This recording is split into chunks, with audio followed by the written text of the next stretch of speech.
Welcome to Chillin' 101. We hope this video helps. You begin by opening the document and turning on Show/Hide so you can see paragraph marks and page breaks. This reveals the cause.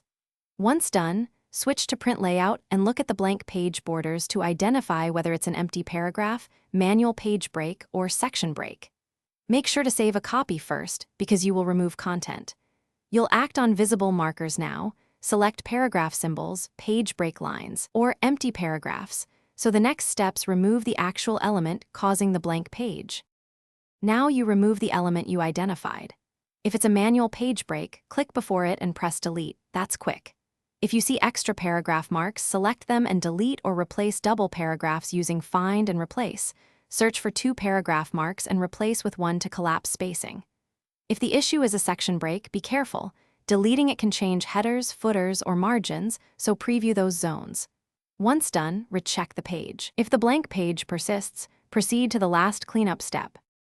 Finish by checking for secondary causes, a table or image that spills onto an extra page, or a large bottom margin.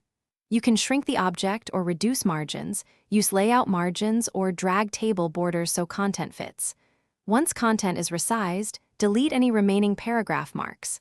If something goes wrong, don't panic. Revert to the saved copy or export to PDF to confirm output.